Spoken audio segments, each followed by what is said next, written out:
Hello, bonsoir à toutes et bonsoir à tous. Bienvenue dans notre nouvelle émission Toi-même tu sais. Ce soir, on va parler de sujets qui font débat, qui font réfléchir et qui dérangent parfois. Alors pour m'accompagner ce soir, j'ai autour de moi un petit comité ce soir. On est en équipe réduite. Donc j'accueille Kiwi. Bonsoir Kiwi. Salut, comment tu vas? Ça va bien, merci. Et toi? Ça va super, écoute, je suis détendue sur cette nouvelle année. Ah, génial, génial. Et on accueille le Grinch comme toujours, notre petit Chris. Bonsoir Chris. Salut tout le monde, bonsoir Kiwi, bonsoir Cécile. Ça va, tu vas bien? Ça va très très bien, et au risque de paraphraser Kiwi, je suis plutôt détendu par cette nouvelle année, surtout que je sors de 15 jours de maladie, donc tout va bien.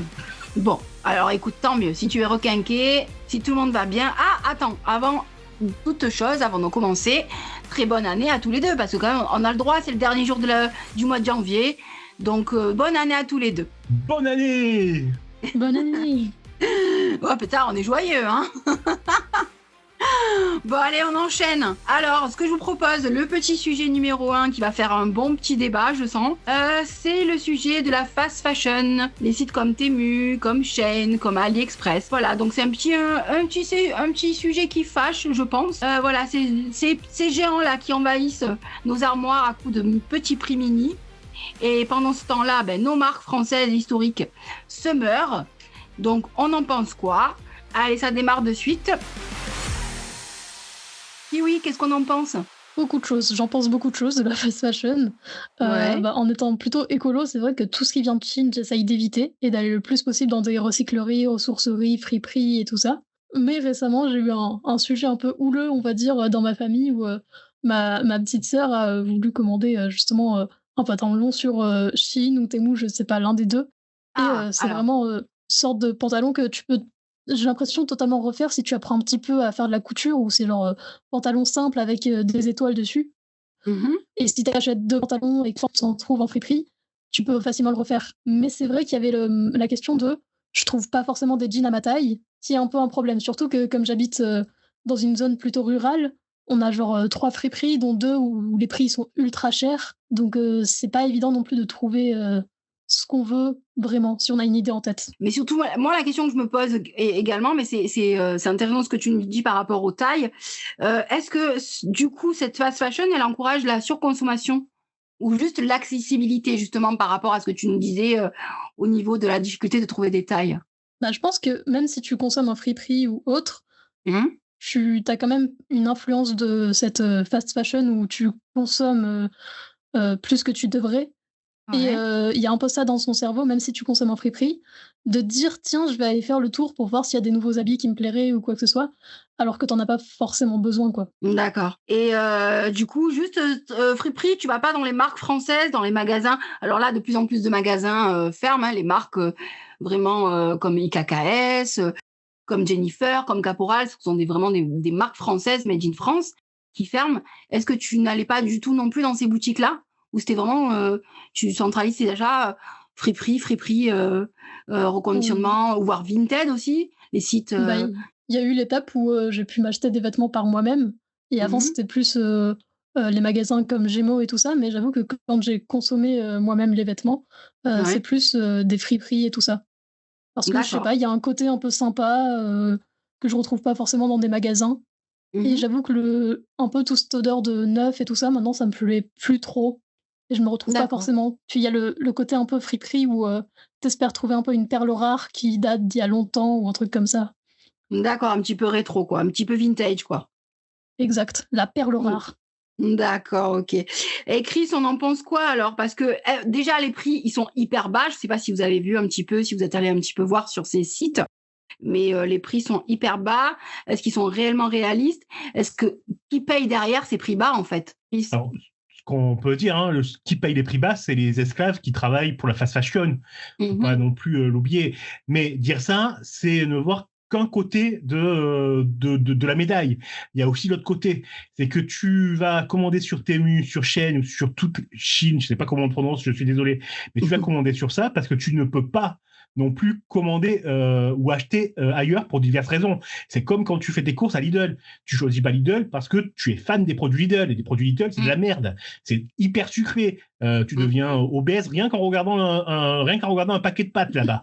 C'est scandaleux. Mais tu vas à Lidl parce que tu peux pas aller à Carrefour, ou tu ne peux plus aller à Carrefour, tu ne peux plus aller à Auchan, etc. Et tu vas dans ces magasins-là parce que tu n'as pas le choix. Il y a aussi une réalité économique qui fait que le capitalisme débridé te conduit à avoir des attitudes de riches et des attitudes qui tendent vers la pauvreté et la pauvreté débridée. Aller sur Temu, c'est pas dire j'en ai rien à foutre de l'écologie, car comme l'a dit Kiwi, oui, il y a un impact, on ne peut pas le nier, il y a un impact écologique à commander des produits de Chine.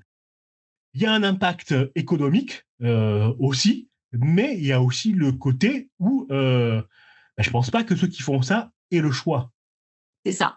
Moi, je pense aussi que ceux qui font ça n'ont pas réellement le choix. Je suis d'accord avec ton analyse. Après, est-ce qu'on pourrait faire un boycott massif? Est-ce que ça serait réaliste de faire un boycott de toutes ces applications, de tous ces magasins en ligne à bas prix?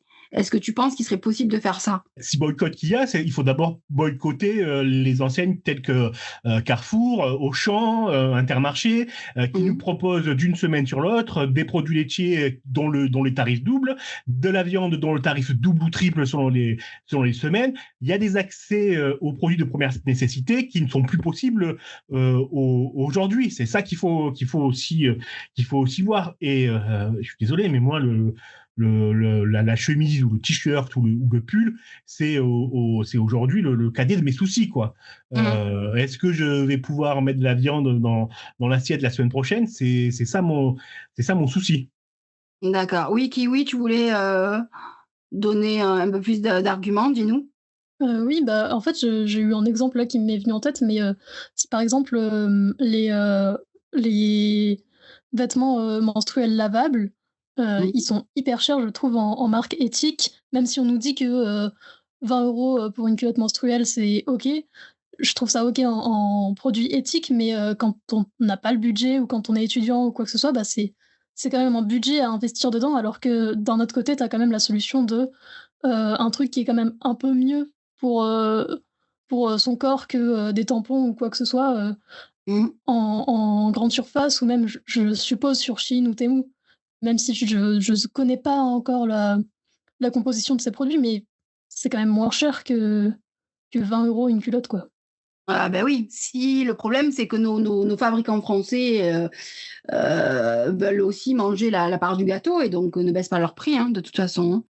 Mais vous, sincèrement, là, dites-moi la vérité, les deux. Vous avez jamais, jamais, jamais acheté sur Temu ou sur Shein ou sur du genre de ces magasins-là?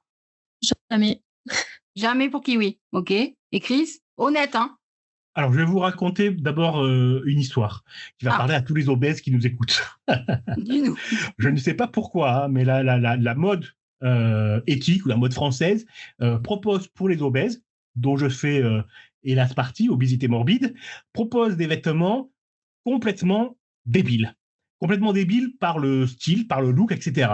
C'est-à-dire que non seulement t'es gros, mais en plus tu dois te payer des t-shirts avec Star Wars dessus, Harry Potter. Il faut que tu ajoutes à ta situation que tu subis, l'obésité c'est une maladie, hein, que tu subis, des vêtements ringards de gamin. Voilà, des vêtements de gamin.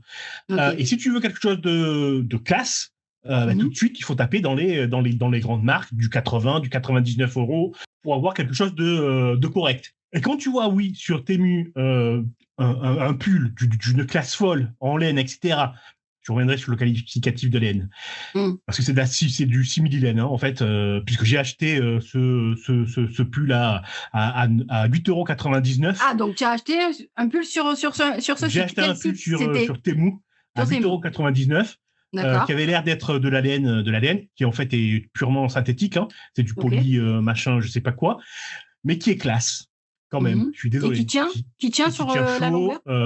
Oui, ouais. Je l'ai acheté en novembre et je l'ai encore.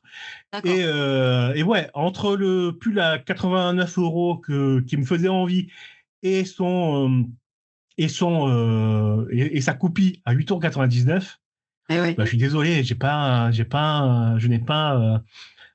hésité, quoi. C'est aussi ça le piège de Temu. Et donc, est-ce que tu sens coupable du coup? Est-ce que du coup, derrière ça, tu te dis ouais, mais alors j'ai fait travailler des Ouïghours, j'ai fait travailler des gens avec des conditions de travail qui sont inhumaines, ou ça te vient pas à l'esprit quand tu payes un pull sur Temu à 8,99 €? Mais tu peux pas ne pas penser à ça, parce que ce qu'il y a derrière la fast fashion, c'est juste historiquement, c'est la droite ligne du colonialisme et du capitalisme.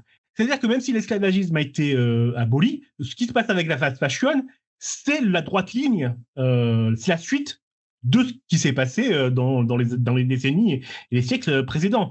C'est-à-dire des peuples exploités pour le bien-être on va dire, du Nord. C'est la suite de l'histoire du colonialisme qui ne s'arrête pas. C'est le capitalisme qui bouffe tout ce qu'il y a à bouffer. D'ailleurs, je ne sais pas si vous connaissez un sociologue qui s'appelle Steve. Non, ça me dit pas. Ça me dit rien. Becker, qui parle, lui, de war capitalisme, et qui dit que la fast fashion, c'est un capitalisme de guerre. Et c'est pas Steven, c'est Swen, aucun rapport. Donc, pardon. Donc pour lui, tout ça, c'est du capitalisme de guerre. Kiwi? Est-ce que ce serait pas un peu un soft power chinois ou américain avec Amazon aussi? Il y a ça aussi, c'est qu'ils prennent du marché, c'est du capitalisme. Hein. Eh oui. Donc le fait de taper sur la fast fashion, c'est aussi pour rendre un visage bienveillant à un capitalisme qui nous a conduit à la fast fashion. Bien sûr. Vous voyez ce que je veux dire? Dire que oh là là, t'as acheté un pull à Temu et le pauvre petit enfant que t'as fait bosser, t'as pas honte? Oui, mais l'enfant, il bosse à cause de quoi? Il bosse à cause de Amazon, du capitalisme, de la société dans laquelle nous vivons. C'est les mêmes trucs que l'écologie. Hein. L'écologie, on a une écologie qui fait porter le poids de la planète qui se meurt aux particuliers. Arrête d'acheter de la lessive, fabrique toi-même ta lessive. Ne prends plus de bain, mais prends ta douche.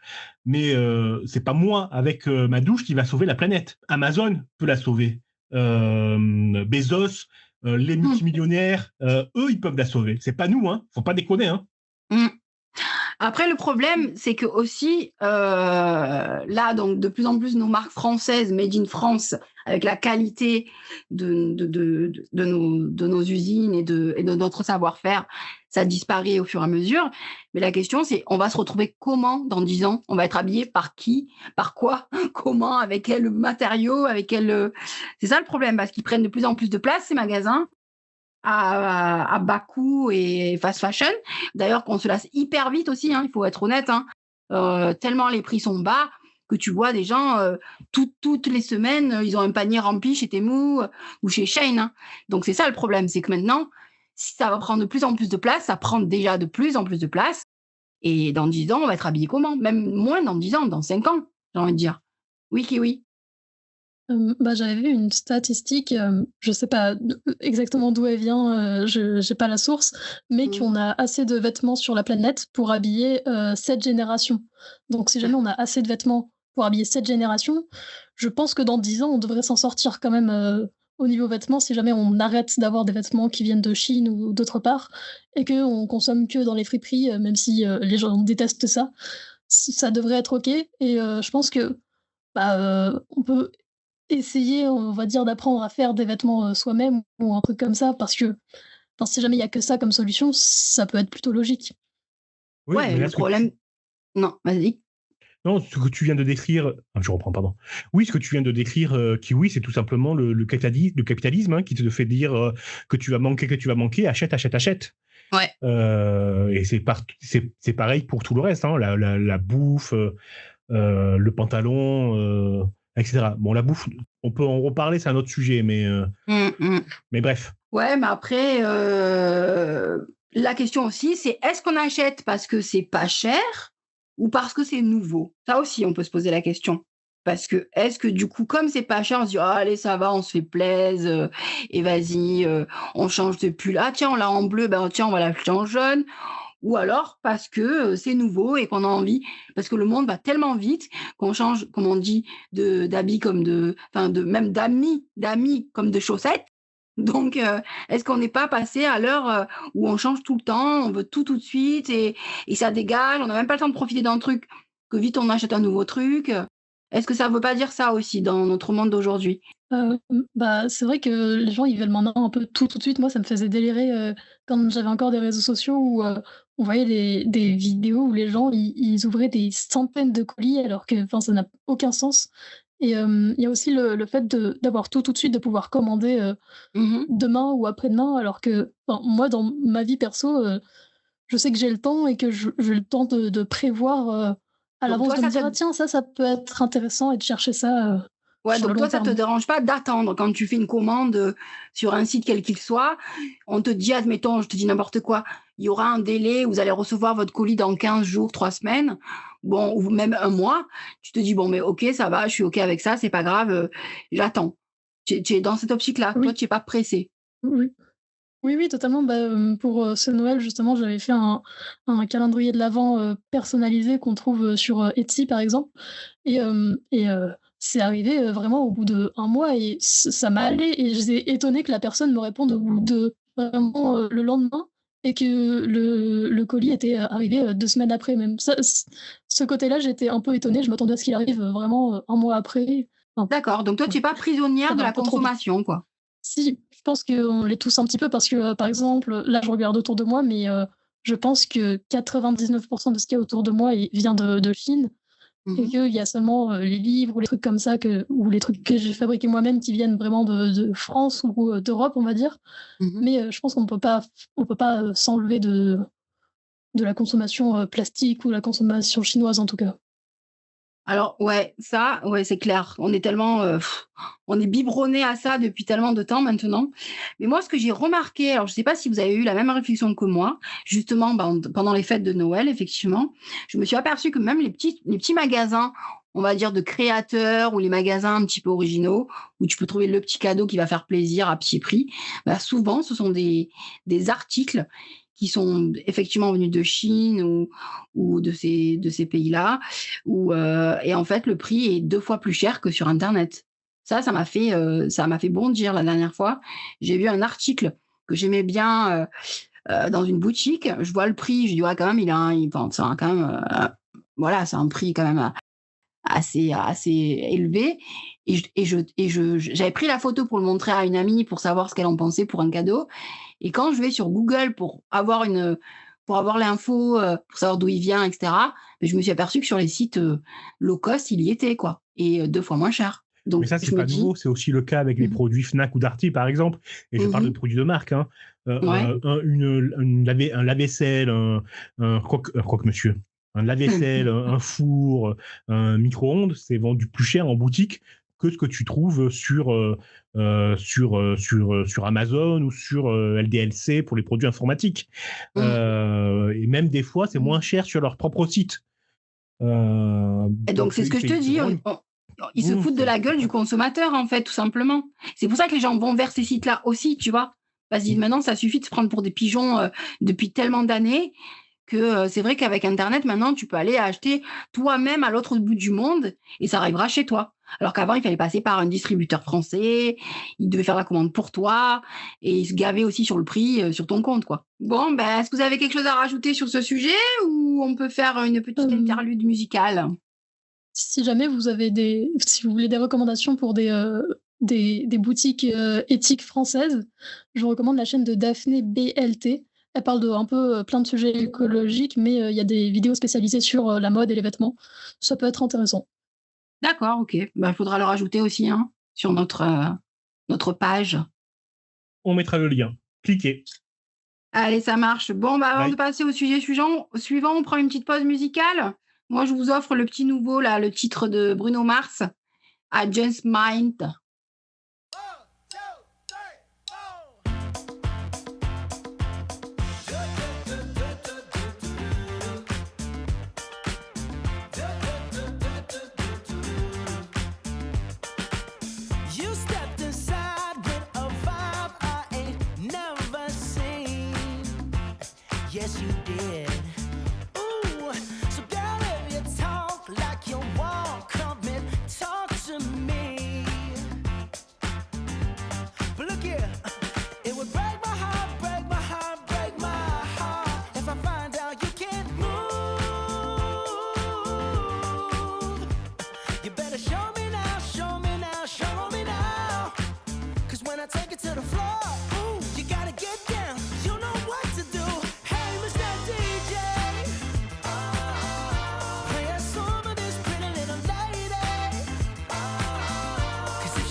face got me so intrigued. I'm so intrigued. But what good is beauty if your booty can't find a beat? I don't wanna know, girl, so please don't do that to me.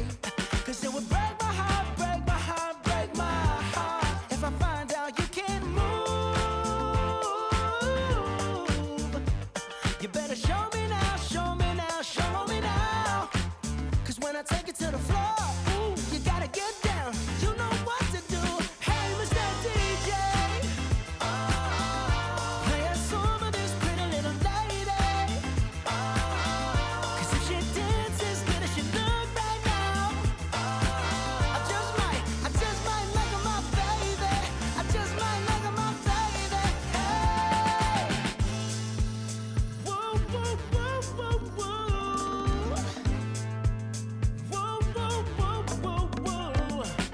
This the part where you break it all the way down, down, down, down. This the part where I turn you all the way around, round, round, round. Put some spirit in it, put your heart into it. That's all I need. And if I like what I see, you're coming home with me. Hey, Mr. DJ, play a song for this pretty little lady.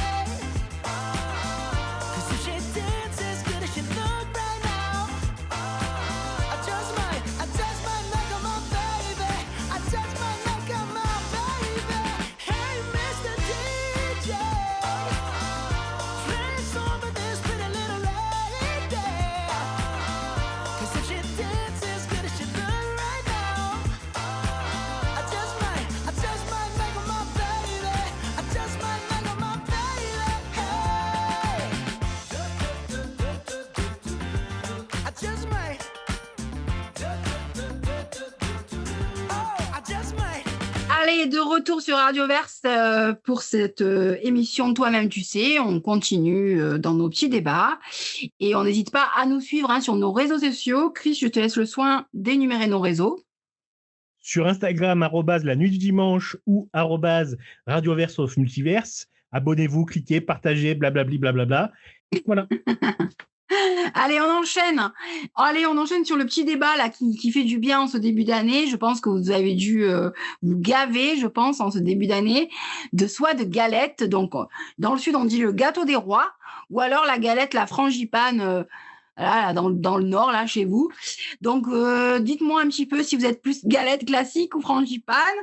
Voilà, c'est une petite bataille gourmande là pour chauffer nos esprits. Et en plus, je crois que l'heure du goûter est passée, mais bon, on va quand même en parler. Alors, dites-moi, vous êtes plutôt galette traditionnelle, frangipane ou gâteau des rois comme on aime dans le sud? Frangipane, c'est quoi? C'est un petit peu ringard, c'est classique. Qu'est-ce que vous aimez? Est-ce qu'on triche un peu et on mange les deux? Parce qu'on aime les deux, hein? Parce que Chris, je le sens bien. Donc, je te laisse me répondre.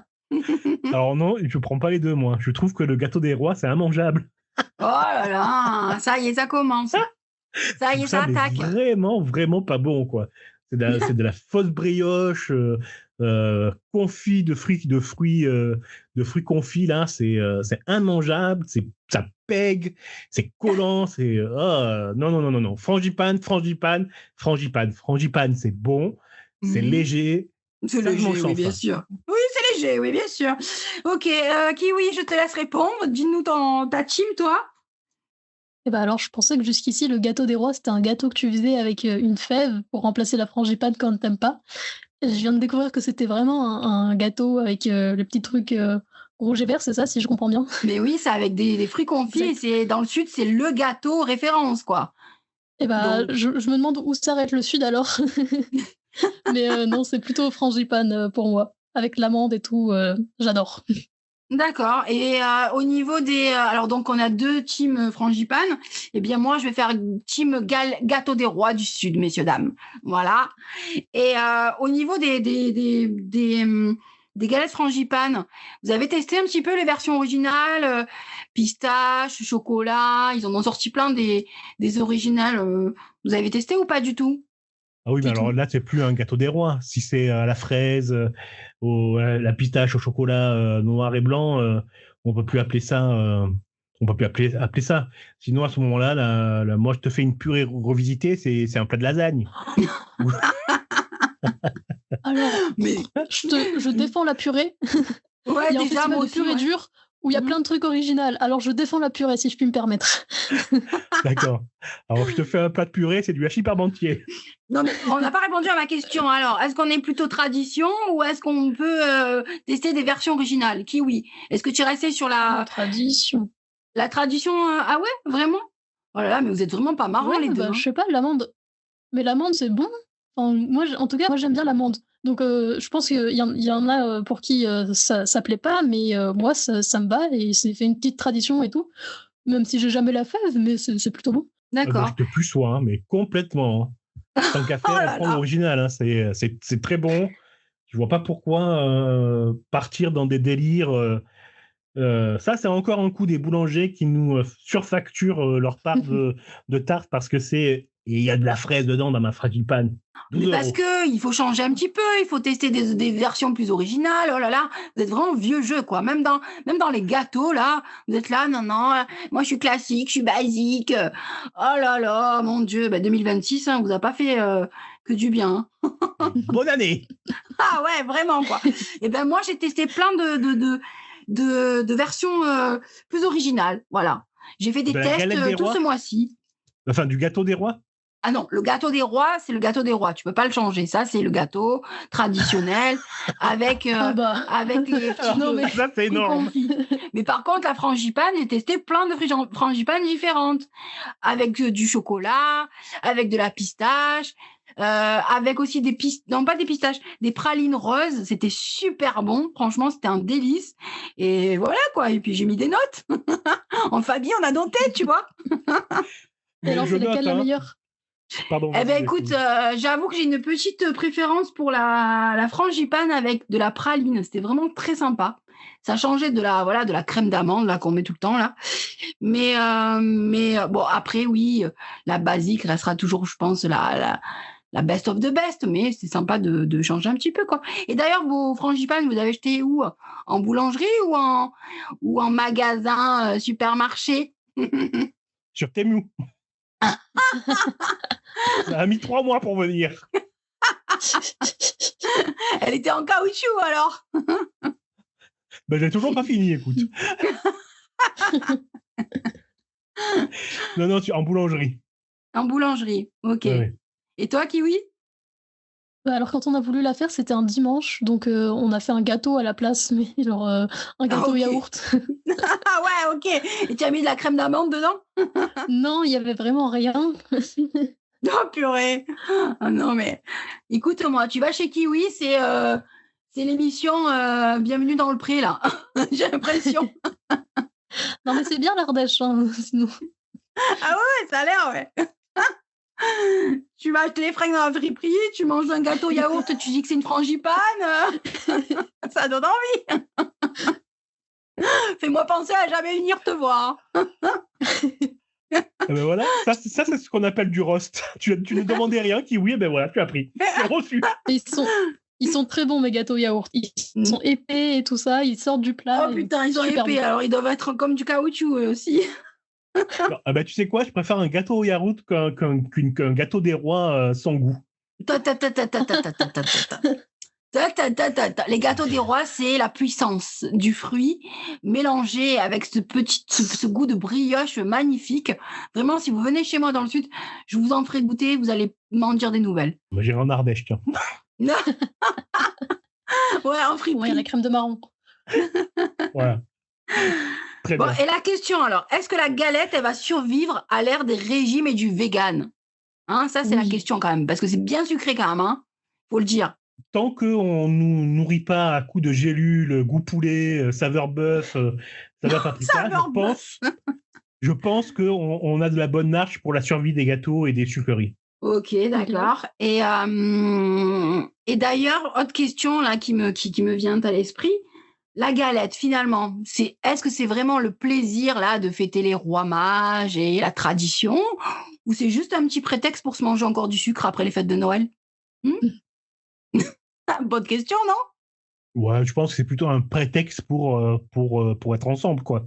Ouais. La Et de preuve, bouffer du s'il n'y a sucre. pas de frangipane, on fait un gâteau au yaourt et ça suffit. Hein. Oui, voilà, donc c'est encore du sucre, quoi. Et là, dans une semaine, les gars, il y a la Chandeleur, hein. Même pas, hein. Donc allez, on continue, quoi. D'ailleurs, on fera un débat. C'est mieux. On fera un débat aussi à ce sujet. Je préfère les crêpes, moi. Non, il n'est pas ce soir le sujet. Je suis désolée, monsieur. Ok, donc du coup, on a 2 frangipanes pour ce soir et un gâteau des rois, alors. Au final. Tu es battu à plat de couture. Ouais, bah après, je suis toute seule. On n'est pas beaucoup. Hein. Je suis sûre que j'aurais eu d'autres chroniqueurs et chroniqueuses avec moi. Le résultat ne serait pas le même. J'en doute. Ok. Allez, je vous propose une autre petite interlude musicale. Alors, cette fois-ci, ça va être DJ Snake. Tiens, est-ce que Chris connaît DJ Snake? Juste pour rire. Oui, bien sûr, je le connais. Il est important dans la culture. Et il y a quelques rumeurs comme quoi on dit que c'est le compositeur d'une ou de plusieurs chansons du prochain album de Mylène Farmer. Oh, bah écoute, tu veux savoir autre chose? Pour rajouter à ta petite anecdote, cet été, je suis montée sur Nîmes, non pas sur Nîmes, pardon, sur Arles, avec ma fille, parce qu'elle a eu son brevet. Donc, pour la féliciter, parce qu'elle a eu brevet avec mention. Alors, ok, c'est peut-être le petit diplôme là de fin d'année du collège, mais bon, ça se fêtait un petit peu quand même. Et donc, du coup, je l'ai amenée au concert de DJ Snake. Et on a eu le plaisir et la surprise de voir apparaître Mylène Farmer, qui est venue faire un coucou au public. Donc, peut-être ce que tu dis n'est pas faux, quoi. Hein. Et peut-être, effectivement, ça va être son prochain réalisateur de son album. Et donc, tu as vu Mylène Farmer. Voilà. Écoute, elle ne pas jaloux vit pas. du tout. Non. Allez, salut. Eh ben, ça t'apprendra à préférer la frangipane. Bon, alors allez, on envoie ce tube parce que DJ Snake, voilà, c'est juste, c'est le GOAT, on va dire. Et là, il a fait une reprise avec un chanteur sur la chanson de Phil Collins, Paradise. Et sincèrement, il a cartonné. Donc, je vous laisse l'écouter et profiter.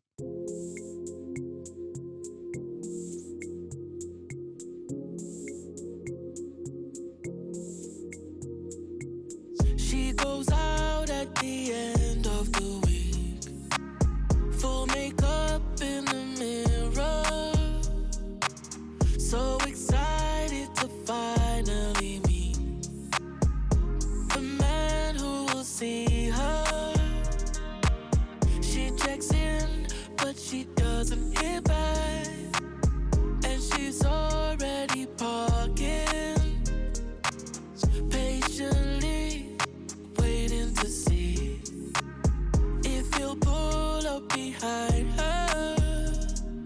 Oh, think twice, 'cause it's another day for you and me in paradise. Oh, think twice, 'cause it's another day for you and me in paradise.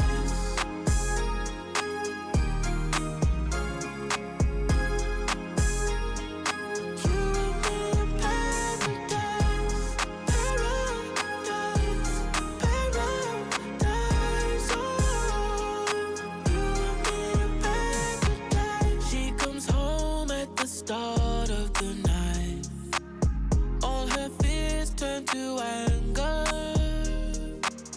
Takes her phone out before she can cry, just to find someone near her. She checks in, but she doesn't hear back, and she's already parking, patiently waiting to see if he'll pull up behind her. Oh, think twice, 'cause it's another day for you and me in paradise. Oh, think twice, 'cause it's another day for you and me in paradise.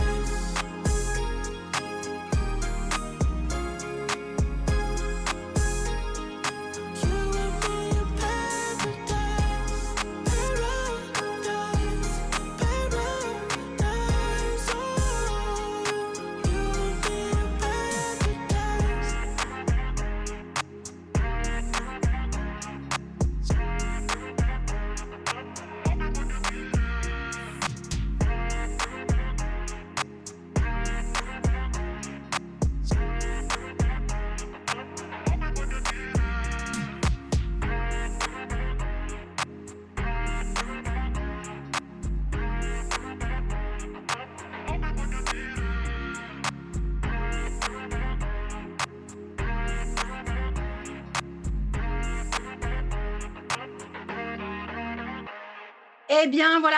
Je pense que Chris a bien dandiné sur le tube de DJ Snake. Hein, Chris, confirme-moi. J'ai dandiné comme un malade. Voilà, je suis sûre que tu as kiffé, c'était obligé. Donc, on est de retour là sur Radioverse. On n'oublie pas de nous écouter sur nos réseaux sociaux. Chris, je te laisse le soin de donner les détails. Oui, @la nuit du dimanche et Radioverse of Multiverse sur Instagram, mais vous pouvez aussi cliquer sur nos sites internet, la nuit du dimanche.fr, où vous trouverez l'ensemble de nos replays, et sur radioverse.fr pour écouter la web radio en direct live. Yeah! Allez, on envoie le troisième sujet qui est sur la baisse des subventions sur nos associations. Kiwi, je te laisse la main. Donc la baisse des subventions pour les associations, c'est surtout quelque chose que j'avais vu dans des radios locales, parce qu'il y a pas moins de 770 radios locales en France, ce qui est énorme, je trouve déjà, et ça participe au pluralisme de l'expression qui est vraiment très, très libre. Quand on écoute les radios locales, ça permet en même temps de s'informer, et il y a certaines radios qui travaillent aussi dans des écoles et qui permettent aux jeunes de pouvoir s'exprimer, de pouvoir faire des interviews eux-mêmes ou créer des émissions. Moi, je sais que j'y ai participé au collège, et ça m'a beaucoup aidé en sixième. C'est un truc. En sixième, c'est hyper intimidant, et là, tu arrives et il y a une radio qui te propose d'essayer de t'exprimer, d'essayer de faire des questions et tout ça, et c'est hyper intéressant. Et là, depuis l'année dernière, les radios associatives sont en péril, parce que la loi de finances de 2026 menace de baisser de 44% le budget de ces radios, ce qui est quand même énorme, je trouve. Et du coup, je voulais savoir, vous, est-ce que vous connaissez un petit peu des associations? Est-ce que vous en connaissez beaucoup déjà autour de vous qui sont plutôt dans une activité locale? Et est-ce que vous trouvez qu'elles sont plutôt en danger ou pas vraiment? Alors déjà, c'est énorme, 44% de baisse. Je ne sais pas si on se rend compte, mais énorme, c'est bien le mot, hein. Et pour répondre à ta question, oui, et comme par hasard, les associations qui souffrent, ce sont les associations culturelles ou d'aide aux minorités. Donc les centres gays lesbiens, au revoir les subventions, la prévention de suicide chez les jeunes gays, trans, etc., au revoir les subventions. Pardon. L'émission locale?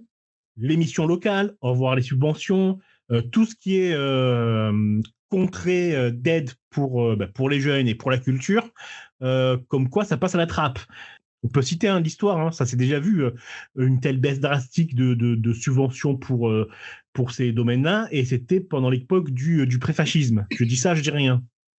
Je me demandais en fait, parce que la question c'est si l'État il se désengage totalement, et du coup, mais les subventions elles vont être coupées, et les assos elles vont vivre de quoi en fait? C'était ça moi qui Pas de rien. Ouais, voilà. Hein, donc elles se retrouvent à la rue, quoi.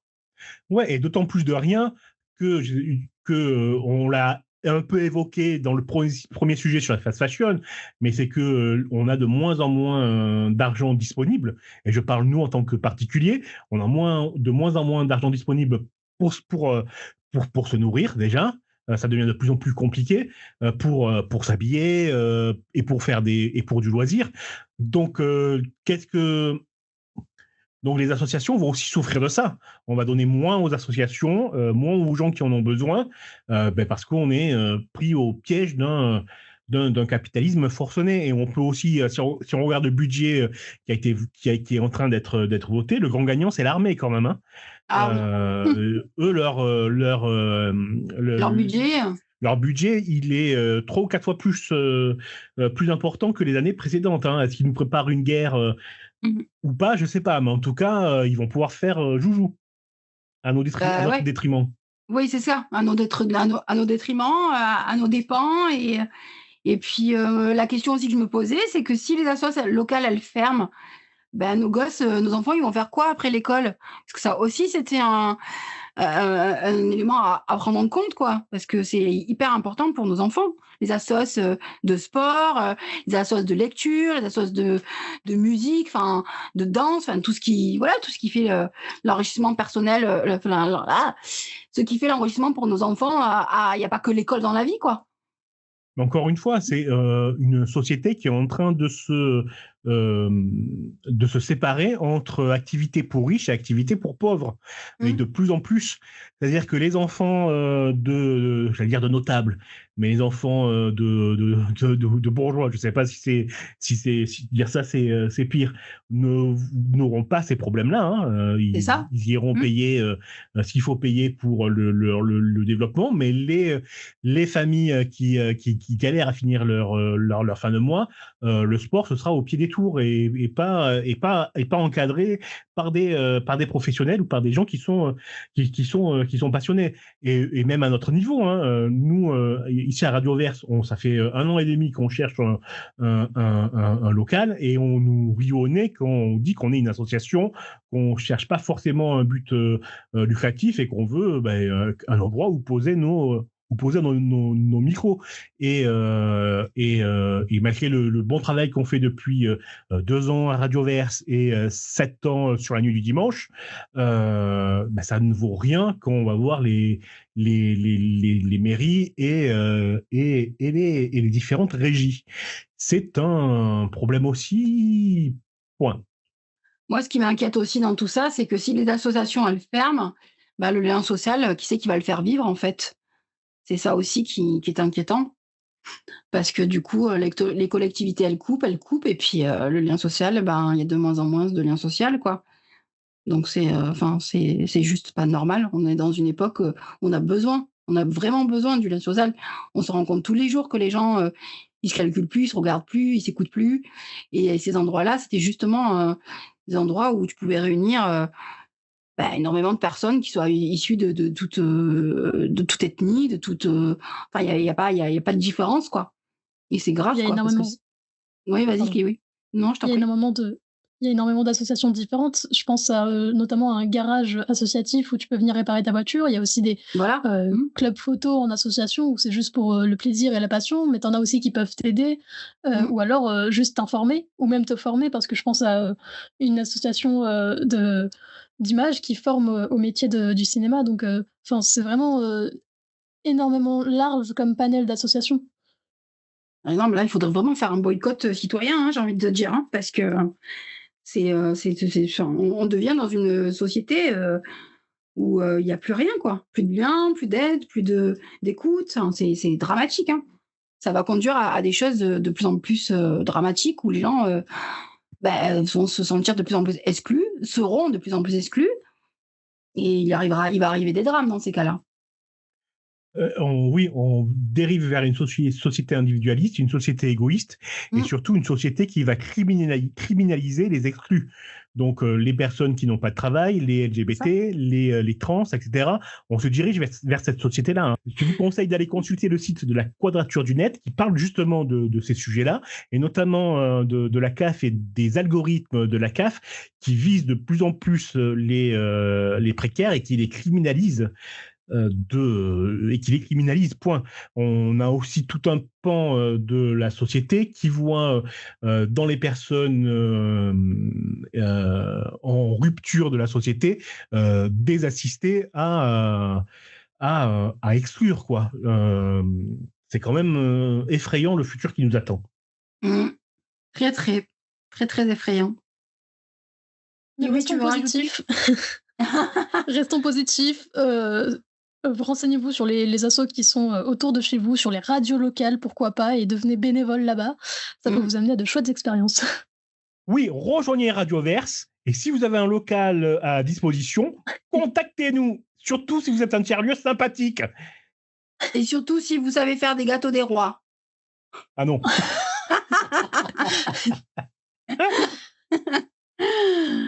Alors, on va clôturer ce sujet assez épineux, mais je pense qu'on en reparlera. Je pense que ce sujet reviendra dans nos conversations tout au long de l'année pour savoir si cela ça a changé, évolué, amélioré ou pas. Voilà. Et je vous propose de parler du 4e sujet qui est assez aussi brûlant, le rachat de Warner par Netflix.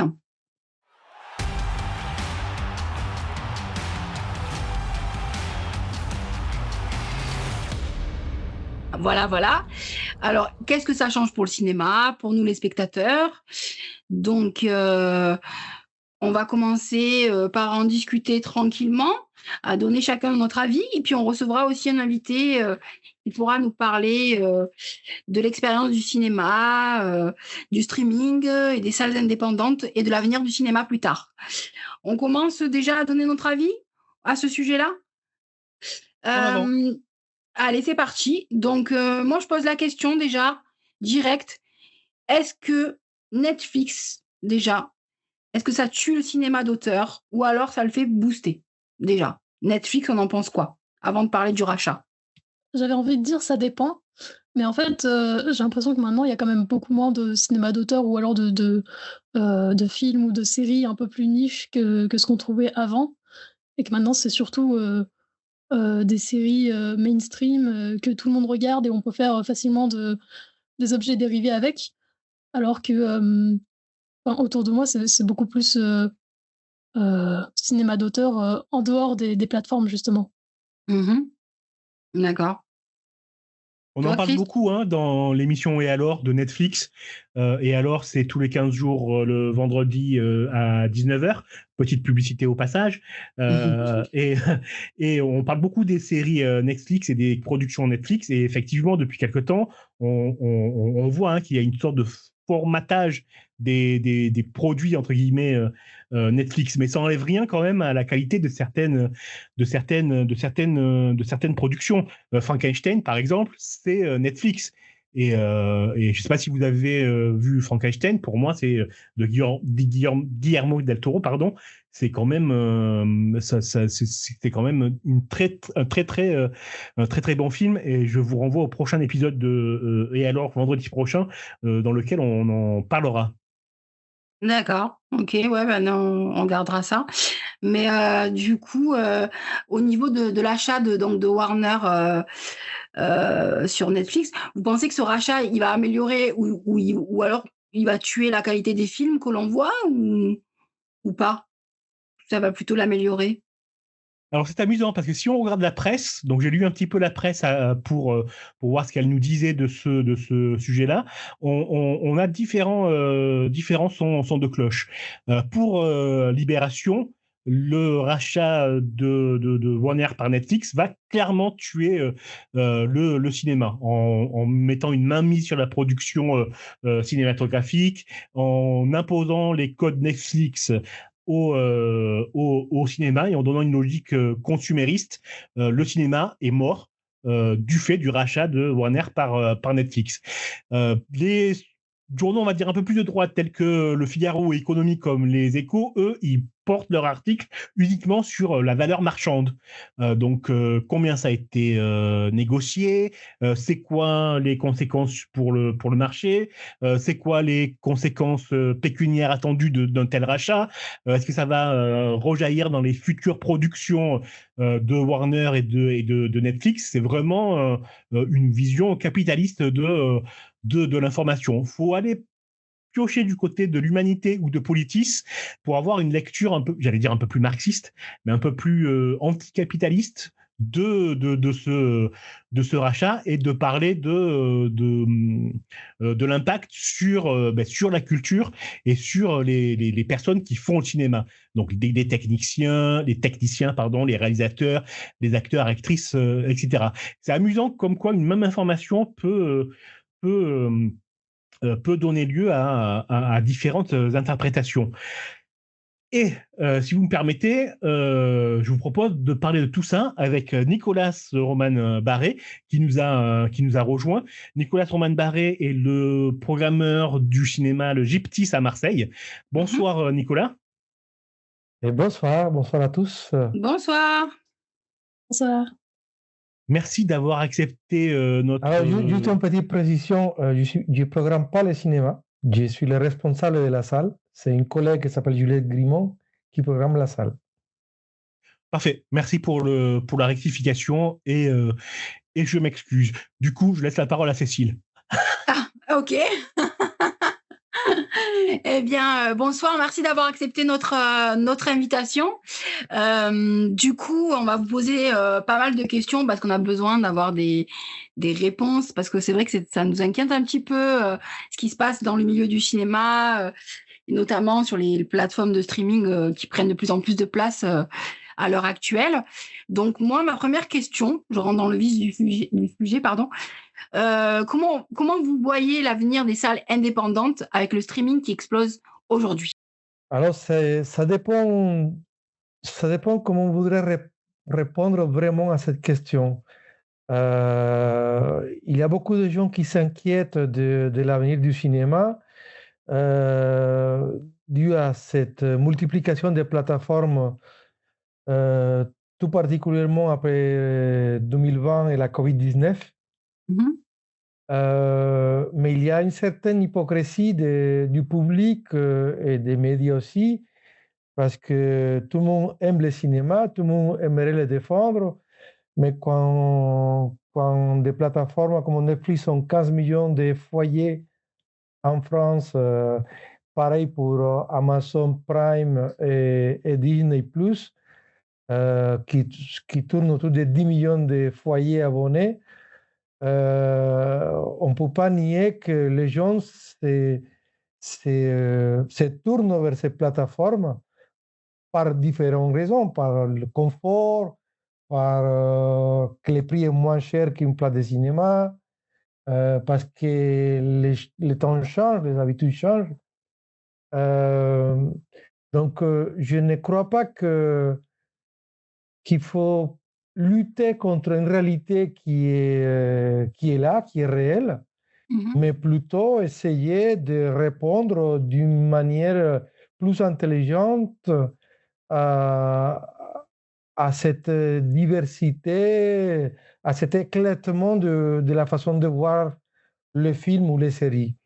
Donc, je pense que les salles de cinéma doivent être innovantes, il doit expérimenter des choses, et parce qu'on a des atouts que les plateformes n'ont pas. D'accord, donc pour vous, c'est pas une réelle menace en fait, c'est même, on pourrait dire une opportunité pour que les salles de cinéma se réinventent Alors, finalement. je dirais, attention, je ne dis pas que ce n'est pas une menace. Ah, Je dis tout simplement que c'est à nous, en tant que salle de cinéma, c'est au milieu du cinéma aussi, mhm, de créer de nouvelles choses. d'accord. Je vous donne un exemple historique, par exemple. Mhm, Quand la télévision est arrivée, beaucoup de gens ont dit c'est la mort du cinéma, mm, parce que la télévision arrive directement chez les foyers, les gens n'ont pas besoin de se déplacer, le cinéma est mort. Et donc, du coup, on a créé de nouveaux systèmes, de nouveaux formats comme le cinémascope. mhm, On a expérimenté des choses comme la 3D. Je parle de la première version de la 3D, bien entendu. mhm. On a créé des choses comme le cinérama, triple projection avec trois projecteurs, trois pellicules différentes.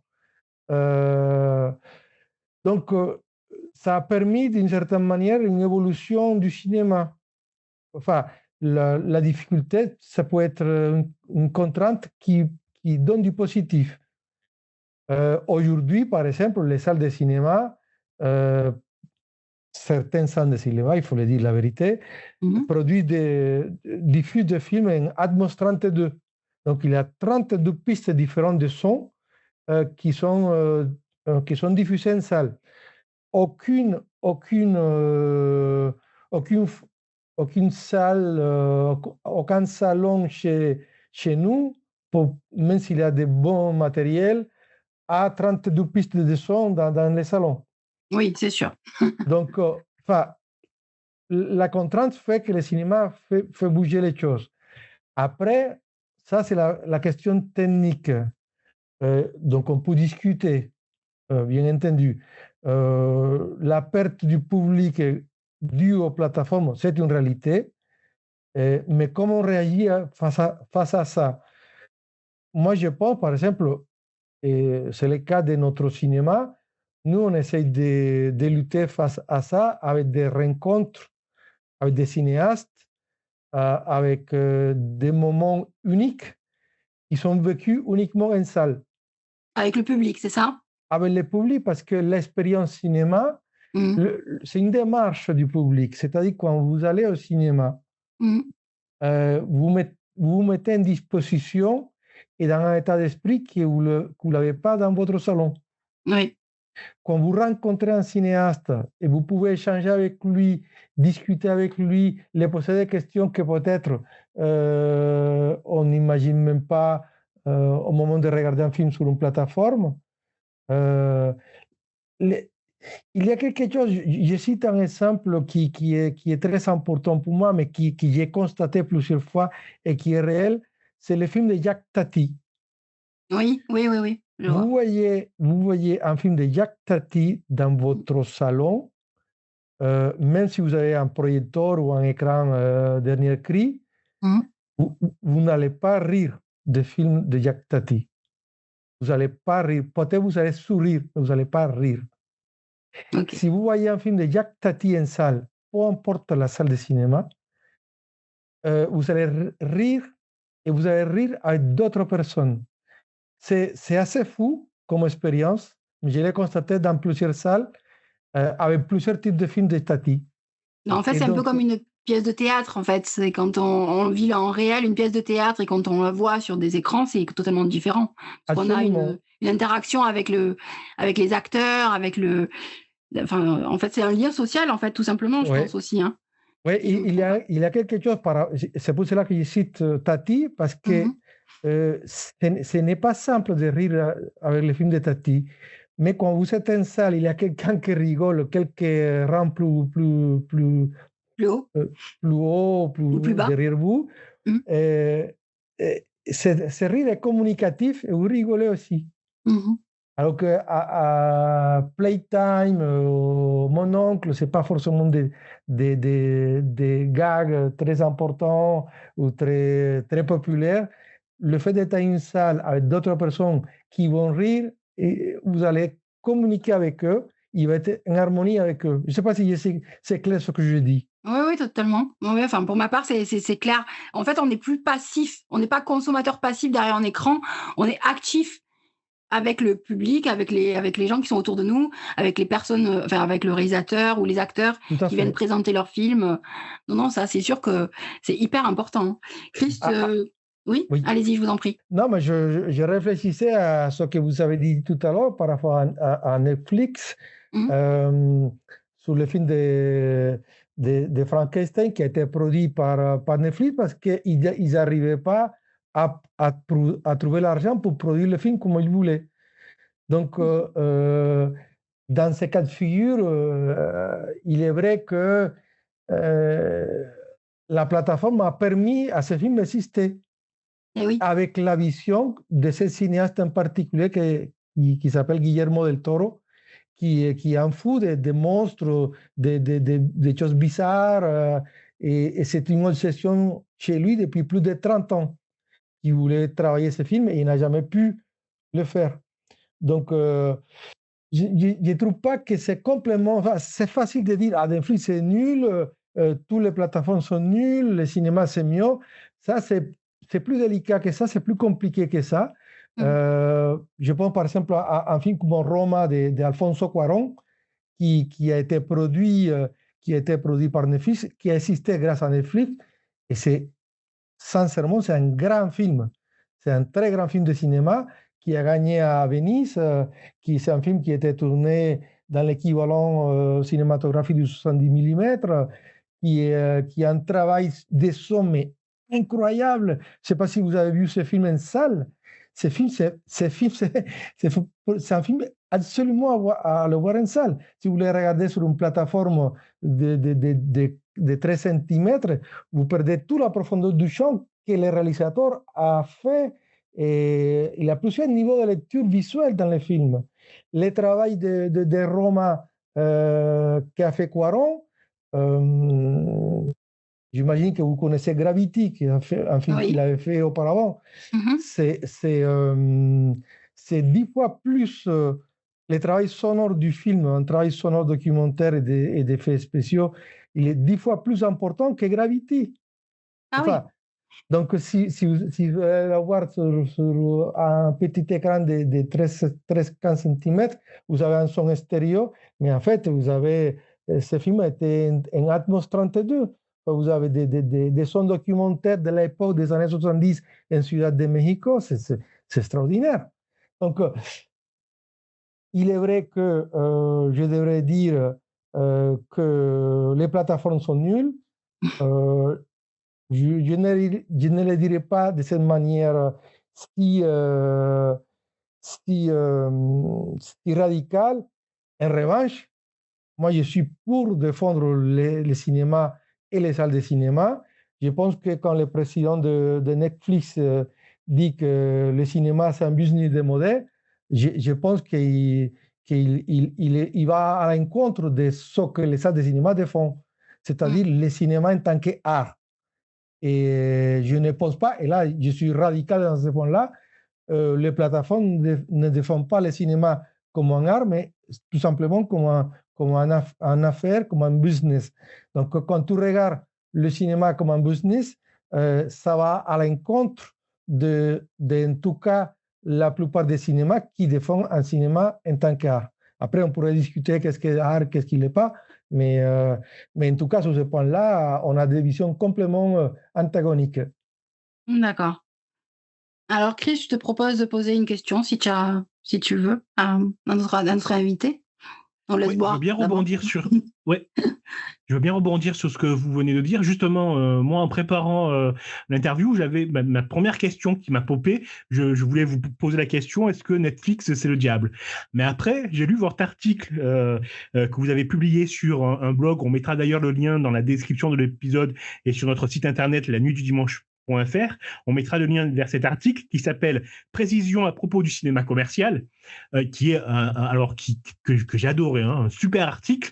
Je vais vous poser une question sur l'accueil de certains articles un peu plus tard, mais en lisant cet article, je me suis dit non, la première véritable question, c'est est-ce que c'est pas plutôt la faute au spectateur? Tout est la faute du spectateur et pas à Netflix, du consommateur même.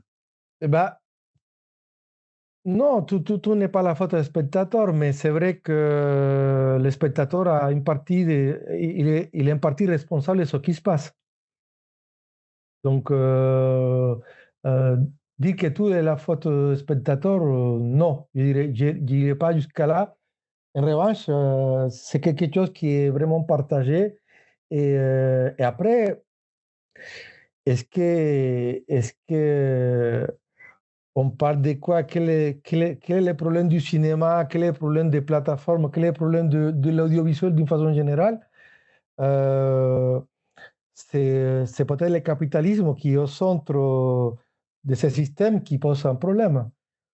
Je fais une petite parenthèse, mais je vous conseille l'article. On mettra aussi le lien dans la description et sur le site internet, mais du média Lundi Matin qui a écrit un article sur la mainmise de Bolloré sur UGC et qui parle justement du capitalisme dans le cinéma et de ses méfaits.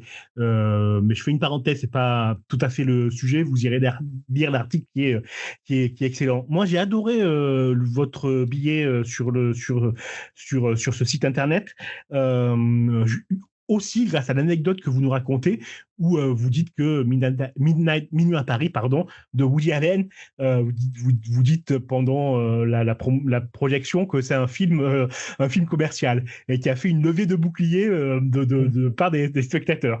Et j'ai trouvé cette anecdote mais tellement vraie, et on en parle nous aussi beaucoup dans Et alors ou dans l'instant culte, cette espèce de petit snobisme par rapport aux réalisateurs qui ont la carte ou pas, qu'on oublie que oui, le cinéma, c'est une industrie du cinéma, c'est du capitalisme, et c'est pas juste de l'art. Je trouve cette anecdote géniale sur cet aspect-là, mais l'article va au-delà, hein. Je vous conseille vraiment la lecture parce qu'il est très bien.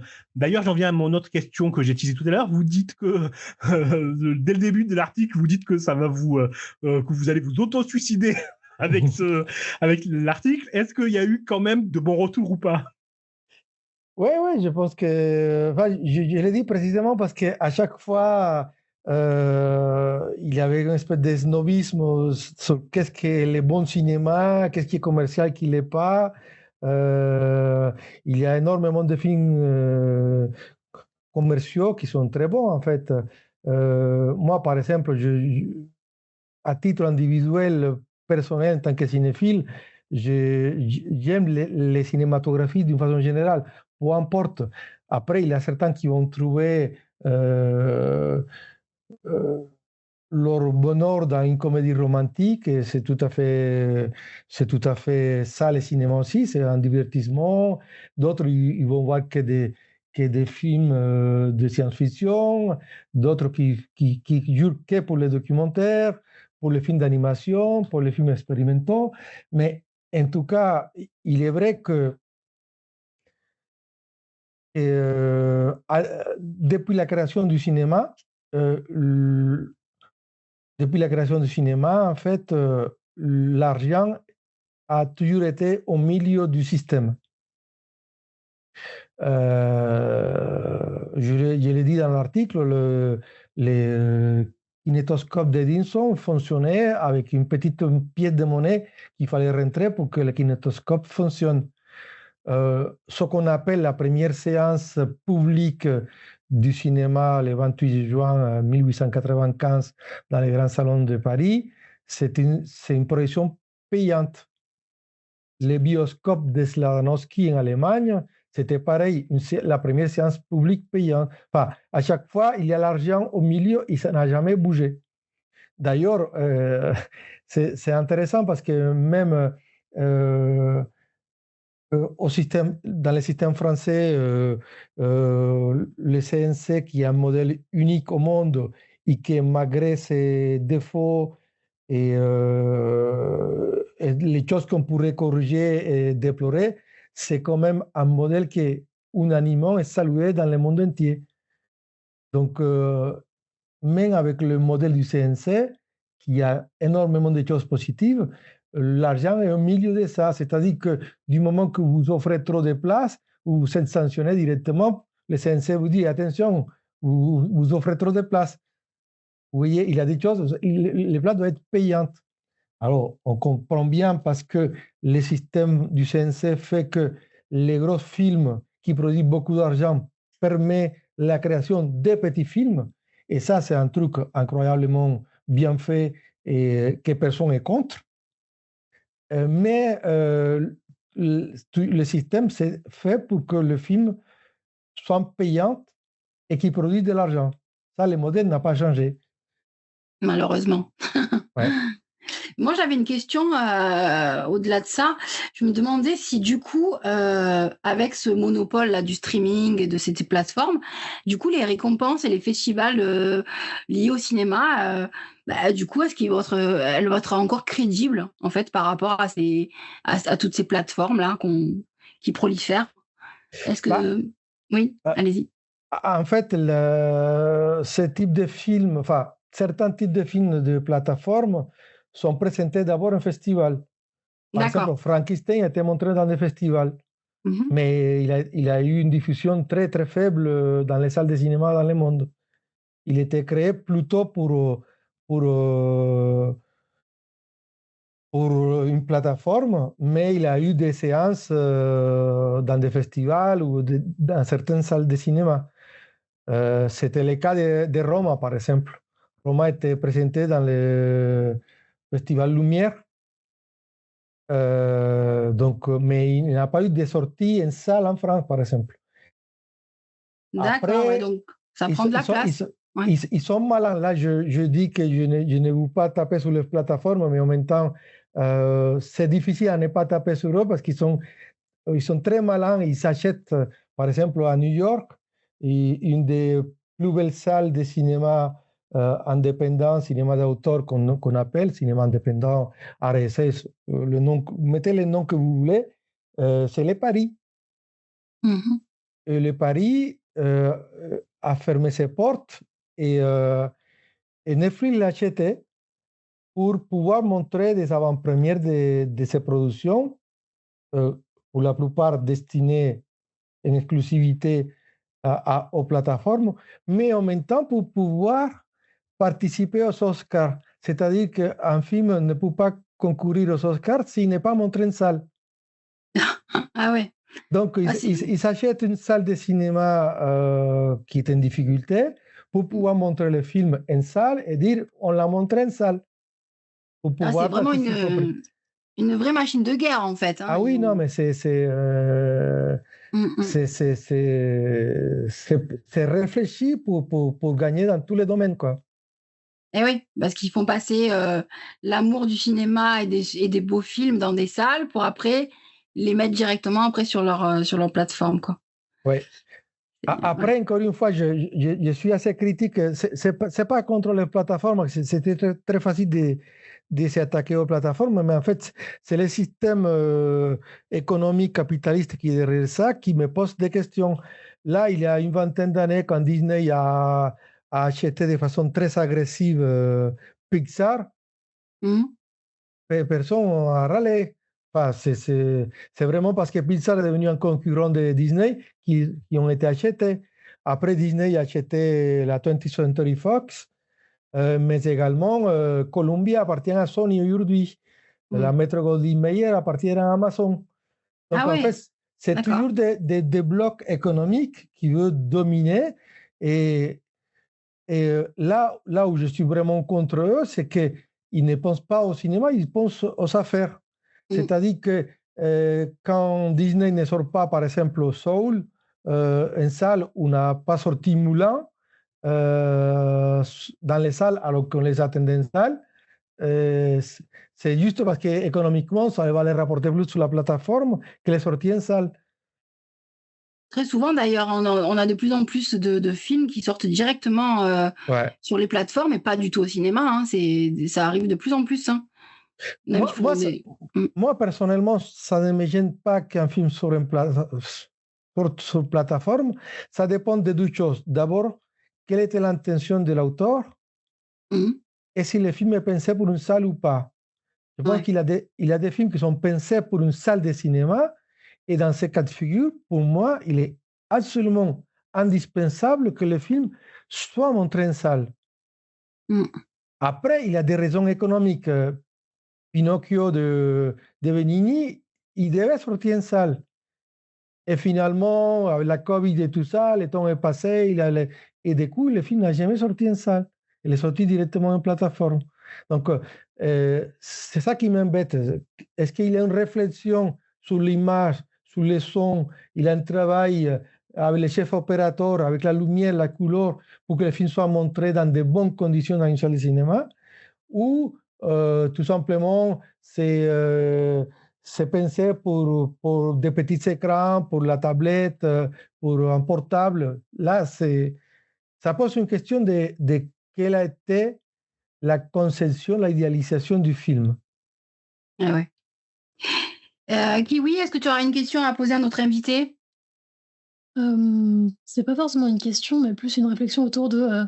c'est vrai que il y a quand même beaucoup cette question des films sur les plateformes qui sont pas forcément des films d'auteur ou d'arrêt-essai, comme on dit, mais il y a tous les films justement qui sortent dans des cinémas indépendants qui font partie du financement des plateformes en ligne. C'est-à-dire elles ont l'obligation maintenant en France de recevoir l'argent de ces plateformes. Enfin, elles sont obligées de verser de l'argent pour le cinéma français. Et donc, est-ce que c'est pas un peu une continuité du contrôle de cette industrie américaine sur le cinéma français? Bah, je le vois pas de la même manière, mais je pense qu'il est indispensable que les modèles français puissent puiser là où il y a l'argent.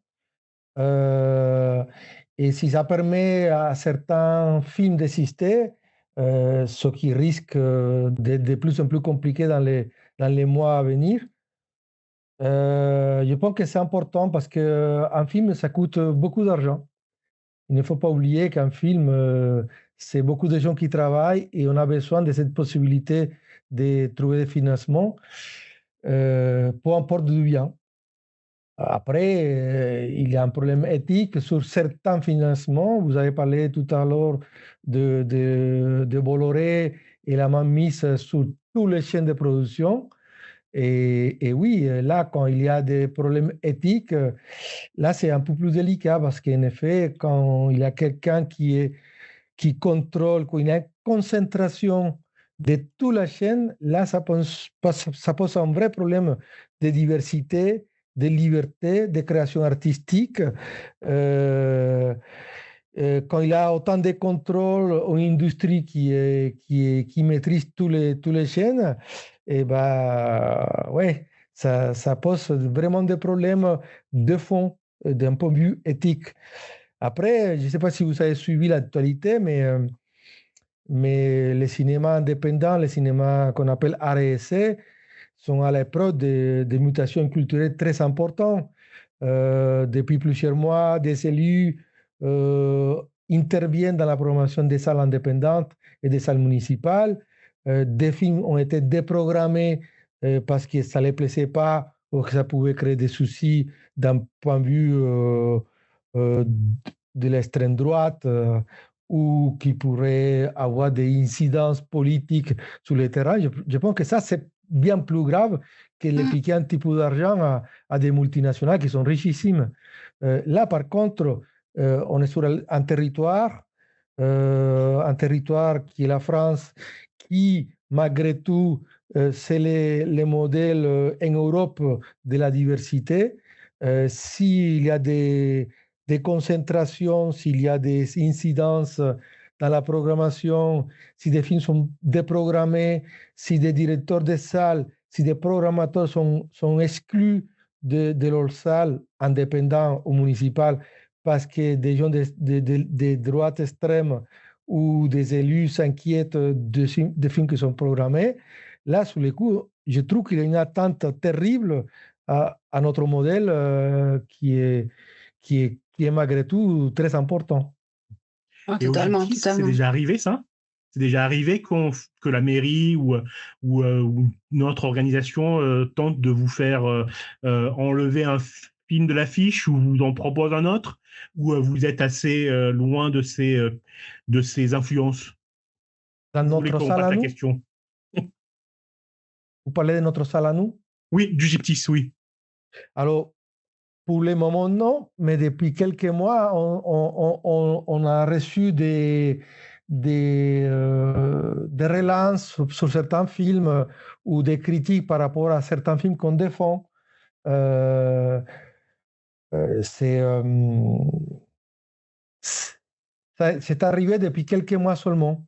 On a la chance d'être un cinéma indépendant qui appartient à l'exploitation à la Friche Label des Mets, qui est une structure très importante du sud de la France et qui a toujours donné priorité à l'expérimentation, à la défense de la diversité et la création artistique.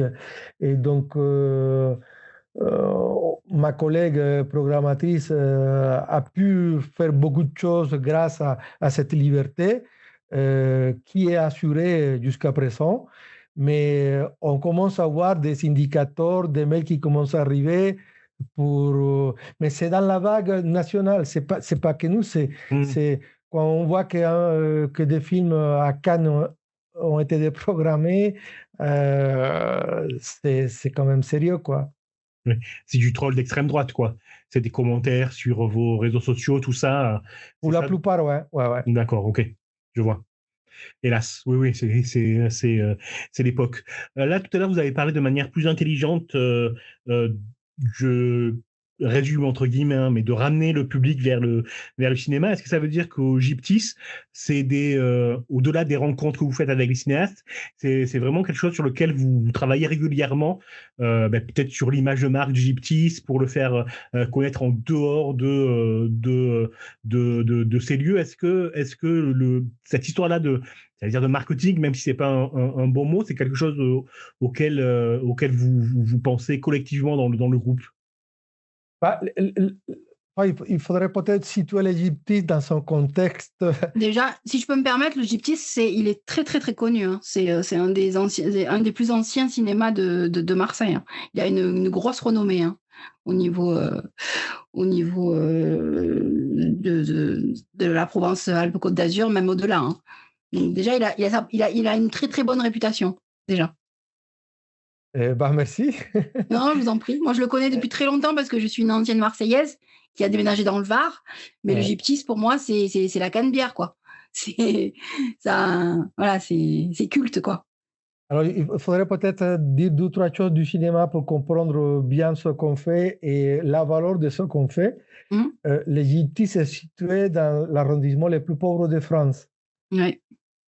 Donc, les gens sont à 53% sous le seuil de pauvreté et il y a 69% d'insécurité alimentaire sur le territoire. Il se trouve toujours vers la Belle de Mai, si je ne dis pas de bêtises. Tout à fait, dans les quartiers de la Belle de Mai. Okay. Un quartier qui très est populaire, ouais. Très populaire, qui a eu une vie ouvrière très importante, mais qui est très pauvre, où il a énormément de difficultés. Et donc, créer une salle de cinéma art et essai au milieu d'un quartier en grande difficulté, ça pose des questions éthiques importantes pour savoir est-ce que ça vaut le coup d'investir ces lieux, de les faire vivre, et surtout pour donner du cinéma, pour la plupart du temps, art et essai. Et l'Égyptis est un cinéma qui est un prototype innovant, éloigné des modèles d'exploitation traditionnels, qui exploite le film avec des temporalités complètement différentes. Par exemple, nous, on montre le film après l'exploitation classique. Par exemple, je vous donne un exemple. Il y a un film en sortie nationale. Quelques semaines, 2 ou 3 semaines avant, il y a ce qu'on appelle les avant-premières, où les réalisateurs, ils accompagnent le film tous les soirs dans un lieu différent, de ville en ville, en essayant de créer une communion avec le public, avec la présence du cinéaste. Et ça dure au moins un mois et demi, en fonction du type de film. Et les cinéastes, quand ils présentent un film comme ça tous les jours pendant un mois et demi, au bout du moment, ils répètent la même chose. Il y a des automatismes qui sont inconscients, qui se créent. En revanche, quand le film est montré 3 mois après, alors que le film n'a aucun intérêt en exploitation parce que les chiffres d'entrée ont déjà été faits, le cinéaste, ou la cinéaste vient à une salle à rencontrer un public avec une vision différente, avec un recul différent. Et ça permet un échange complètement différent à ce qui est fait dans l'avant-première ou dans les premiers jours de projection en sortie nationale. Pour les exploitants, pour les distributeurs, il est très important les premiers jours, les 3 premiers jours, la première semaine d'exploitation. Il y a presque des tableaux statistiques déjà faits en fonction de combien d'entrées tu fais dans la première séance, dans la première journée, dans les 3 premiers jours, dans la première semaine. Ils savent plus ou moins à 95% du temps combien d'entrées le film va faire. C'est assez fou. C'est assez fou, mais c'est la réalité. Le business, quoi. C'est toujours un business, ouais. Après, ça répond à des modèles plus ou moins étudiés, analysés statistiquement. Mais en tout cas, quand un cinéaste vient au Gyptis 2 mois après pour montrer son film, l'échange qu'il y a avec le public est complètement différent à ce qui a eu lieu dans d'autres salles un mois avant. Ouais. Voilà, ça juste pour vous parler de la façon d'accompagner ou d'exploiter le film. Après, au Gyptis, on a porté une grande attention au travail qui est fait avec le public du quartier. Donc, on a développé beaucoup de choses innovantes, des clubs de programmation, des personnes qui viennent voir le film au Gyptis, l'étudier, l'analyser, l'étudier par rapport à l'histoire du cinéma et éventuellement faire une programmation quelques mois plus tard. On a fait beaucoup de projets autour des rapports entre les jeux vidéo et le cinéma. Donc, par exemple, faire des passerelles entre les deux arts, mais tout en gardant la partie cinéma comme le centre du projet. C'est-à-dire que, par exemple, on parlait de la boucle temporelle, qui est très souvent le modèle exploité dans les jeux vidéo. Et donc, du coup, on déclinait des possibilités de montrer des films liés à la boucle temporelle, accompagnés avec certains jeux vidéo avec la boucle temporelle. Et on passait, par exemple, l'année dernière à Marienbad, qui est un film de patrimoine, mais un film pas trop vieux comme Un jour sans fin nous permet aussi de parler de la boucle temporelle, ou Edge of Tomorrow avec Tom Cruise, pareil, c'est de la boucle temporelle. Comment on peut faire les rapports entre ces films-là.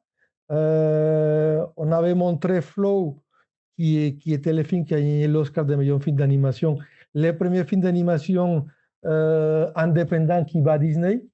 C'est un film qui a été créé en grande partie à la Belle de Mai.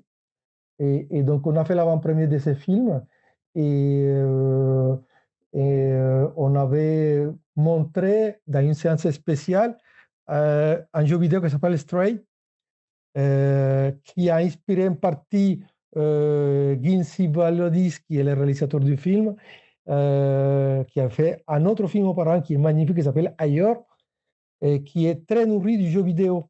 Donc, par exemple, comment le jeu vidéo a nourri le cinéma et comment le cinéma nourrit à la fois le jeu vidéo. Quand on a montré Dune, on a montré un jeu vidéo qui s'appelle Journey. Et donc, à chaque fois, créer des choses différentes, des expériences. Le cinéma doit être un lieu de vie, un lieu de partage d'expériences.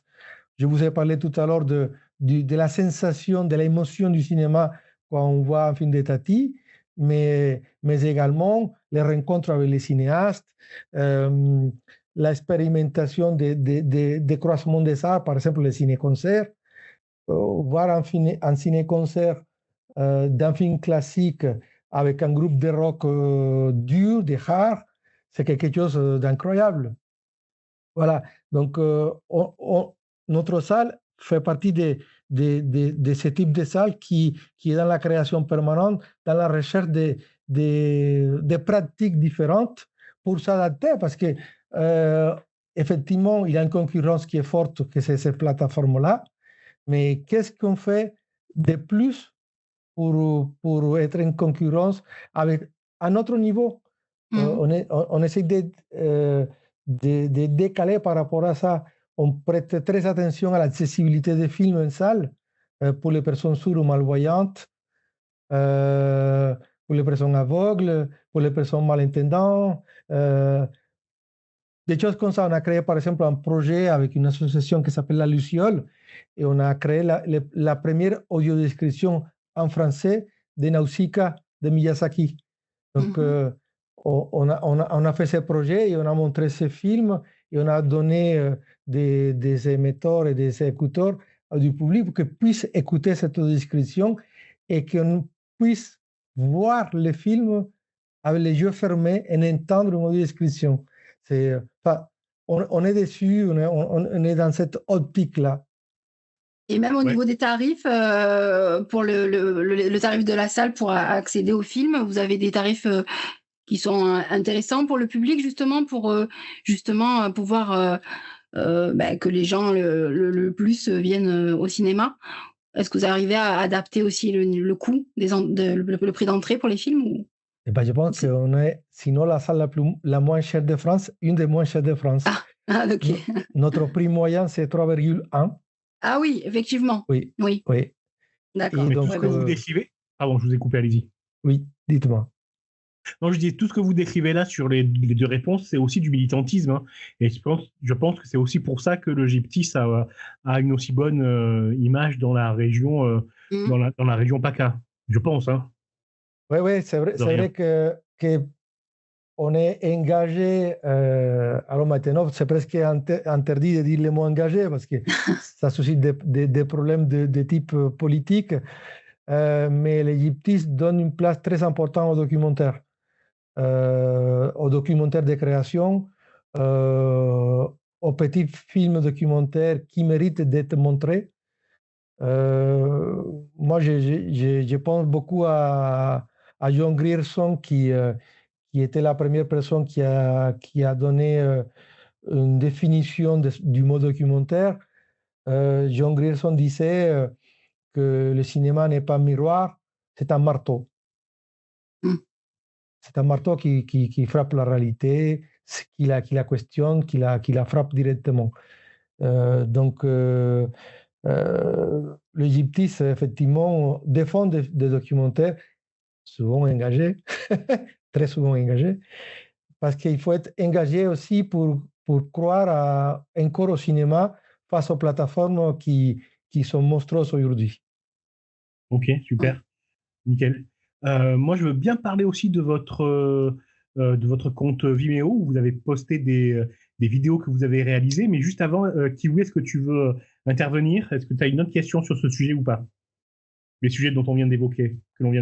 Alors, c'était très intéressant, mais du coup, ça répond à un peu toutes les questions que j'avais. Moi, j'avais une parfait. question. Oui. Moi, j'avais envie d'en savoir un petit peu plus sur notre invité, parce que on l'a fait rentrer de suite dans le vif du sujet, mais c'est vrai qu'on ne connaît pas son parcours, et j'aimerais bien que vous nous parliez de vous, en fait, de votre parcours, de comment vous avez fait pour arriver sur Marseille, atterrir au cinéma l'Égyptis, si vous aviez une formation de... Enfin voilà, votre vie un petit peu, tout en restant on ne tombe pas dans la discrétion, hein, bien entendu. Oui, je viens du milieu des ciné-clubs. Donc, j'étais animateur des ciné-clubs en Colombie et j'étais président de la Fédération nationale des ciné-clubs en Colombie. Et on a publié quelques livres sur le travail des ciné-clubs, sachant que les ciné-clubs jouent dans des pays où il n'y a pas une cinématographie indépendante forte, un travail phénoménal. Donc, c'est toujours du bénévolat. On montre des films qui nous semblent qui ont énormément de qualité et qui ne sont pas montrés en salle pour la plupart du temps. Et donc, on s'engage en corps, en âme et même économiquement pour montrer des films qui n'ont aucun intérêt pour la plupart des gens. Et on défend le cinéma en tant qu'art. Et donc, je viens de ces milieux-là. Après, quand je suis arrivé en France, j'avais l'intention, j'ai fait des documentaires, j'ai commencé à faire des documentaires en Colombie, j'ai continué à faire des documentaires ici en France, et j'avais l'intention de vivre de mes films, et je me suis aperçu que ce n'était pas si simple que ça. Et donc, du coup, j'ai fait mes films petit à petit avec le budget que j'ai pu obtenir moi-même, autofinancé. Et dans les quartiers de la Belle de Mai où je me suis installé, on avait un ciné-club et on montrait des films, on discutait, on échangeait, on faisait des projections en plein air. Et il avait ce projet de la reprise de la friche de la Belle de Mai, d'une salle de théâtre, ancienne salle de cinéma, et qui est apparu presque en face de chez moi parce que j'habitais en face du théâtre. Et, et j'ai postulé pour travailler dans cette salle. Et j'ai énormément de plaisir à être dans une salle de cinéma. Pour moi, c'est quelque chose presque de l'ordre religieux. Je suis vraiment ému et content d'être dans la salle et de voir un film. Et par précisément mon historique, mon vécu, j'aime partager cette émotion à d'autres personnes, aux enfants des écoles, des collèges et des lycéens, mais également au public du territoire ou de toute Marseille qui vient voir le film Égyptis.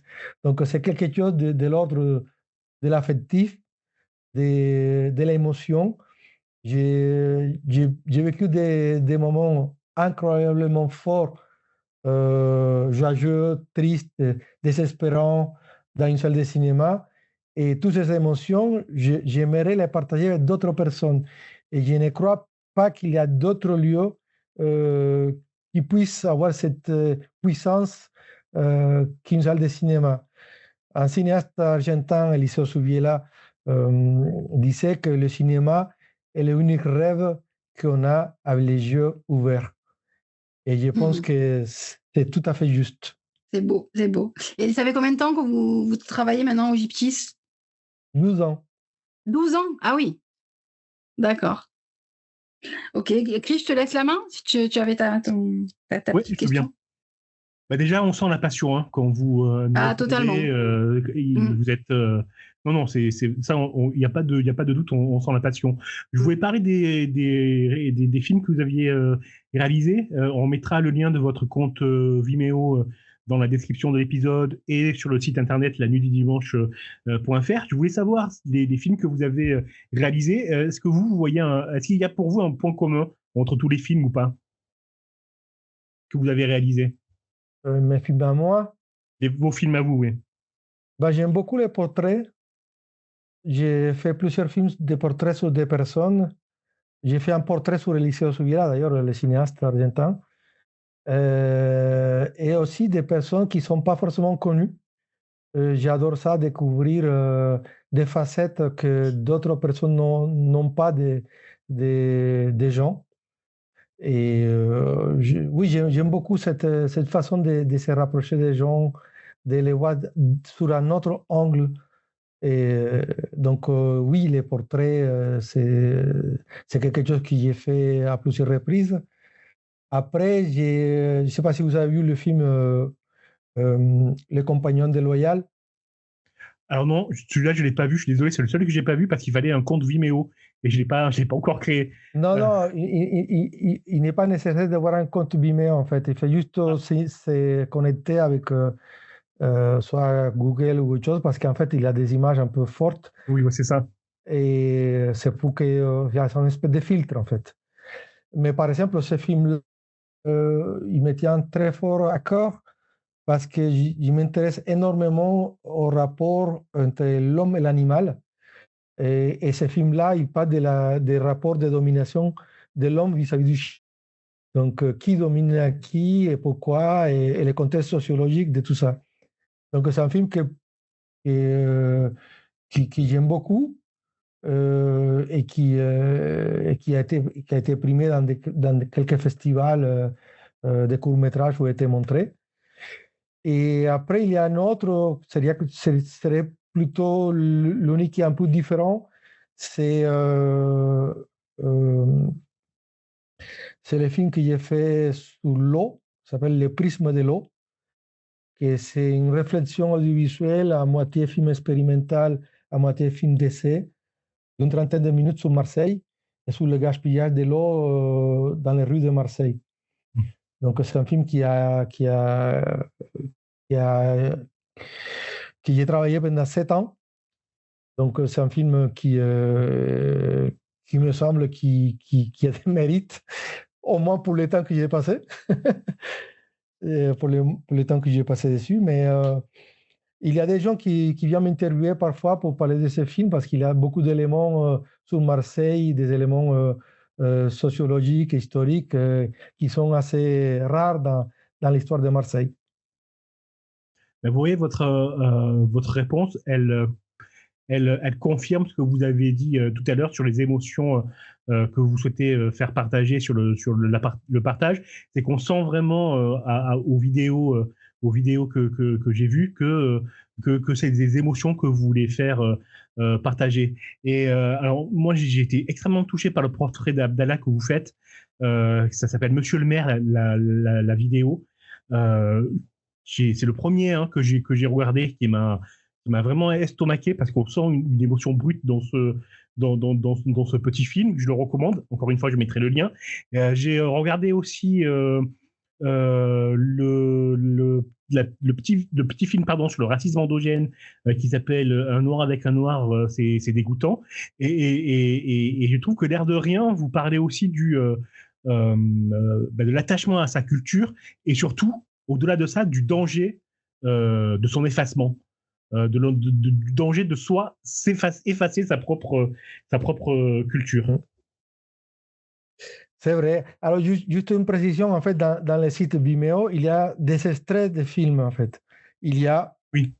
3 ou 4 qui sont enfin, il y a des films qui sont en entier, mais il y a d'autres qui sont juste des extraits de 1 minute 30, 2 minutes. Mais oui, effectivement, c'est un film qui Negro con Negro da Calor, qui s'appelle comme ça en espagnol. C'est un film qu'on a fait à Carthagène, donc ma ville d'origine en Colombie, parce qu'il y a un racisme endogène où les personnes qu'on appelle noires discriminent ceux qui sont plus noirs qu'eux. Et donc, du coup, c'est une échelle de valeurs qui est presque à l'infini parce qu'il y a ce qu'on appelle des noirs noirs, des noirs bleutés, des métis, des cafés au lait. Enfin, où est-ce qu'on limite la couleur? Mais bien entendu, c'est un phénomène qui vient de la colonisation.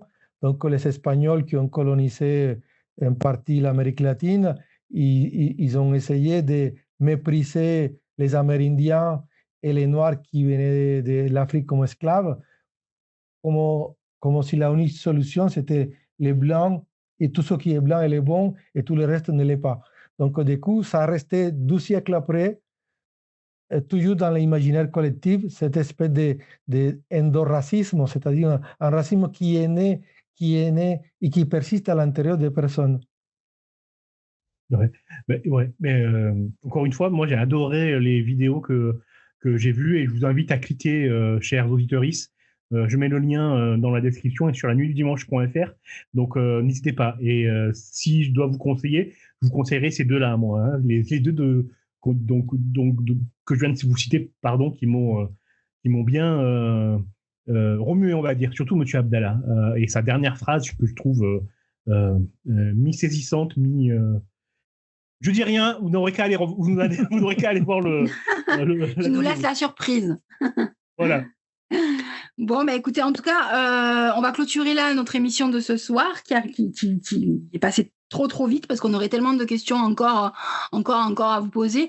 Juste une petite dernière question, est-ce que vous avez des infos, des petits scoops voilà, à nous donner concernant le Gyptis qui va arriver prochainement pour l'année 2026 pour que du coup nos auditeurs et nous-mêmes ayons envie de venir encore plus venir vous voir dans ce très beau cinéma?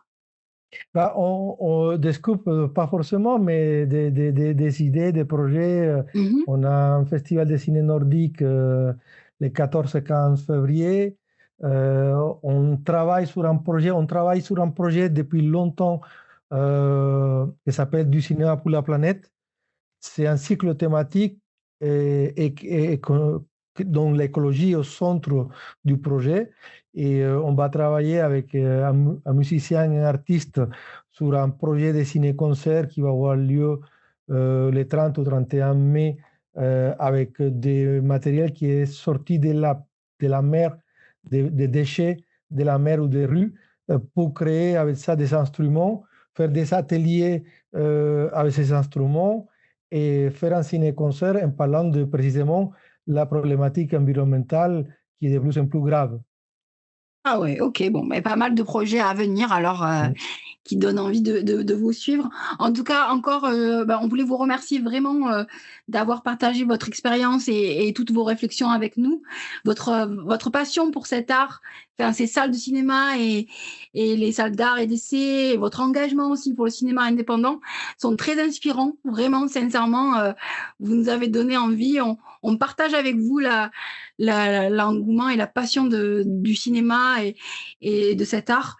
Et j'espère que nos éditeurs et nos spectateurs, nos auditeurs plutôt, prendront à cœur vos conseils et continueront à soutenir ce cinéma qui est unique en fait. C'est moi qui vous remercie de l'invitation d'ailleurs. Et pour vos propos, Cécile, c'est vraiment touchant. En fait, on est dans les partages. Je pense que les sujets qui étaient est-ce qu'on est en danger, on l'est dans la mesure qu'on ne soit pas capable de créer des lieux de vie, des lieux conviviaux. Je pense qu'il est important de partager cet amour pour le cinéma, mais pas seulement au Gyptis, aussi dans les salles de cinéma en France. Je pense qu'on a une diversité incroyable en France des cinémas municipaux, des petits cinémas d'arrêt. Il y a beaucoup de gens qui font un travail remarquable dans tous les territoires. Et je vais vous inviter, pas seulement venir au JT, mais aller dans d'autres salles, de préférence RSC. Ok, bah, c'est noté et on va bien le partager et encore vraiment un grand merci pour votre temps et votre éclairage sur le cinéma indépendant. On vous souhaite une très bonne soirée. Merci à vous. Merci et à bientôt. Et voilà les amis, ça a été notre dernier et hyper intéressant sujet. L'émission touche à sa fin. Je sais, vous êtes très tristes. J'entends la tristesse dans vos voix, pardon. Je rigole de peine, pas de peine. Oui, Kiwi n'a même plus de mots. Donc voilà, l'émission touche à sa fin. Écoutez, je pense qu'on a passé une super émission, vraiment. Donc encore merci à vous deux. Merci à toi. Merci à nos auditeurs de nous avoir suivis également. Et puis on se retrouve très très vite pour un nouveau rendez-vous. De toi-même tu sais, je vous souhaite une très très bonne fin de journée. À très vite, bonne soirée à tous et à toutes.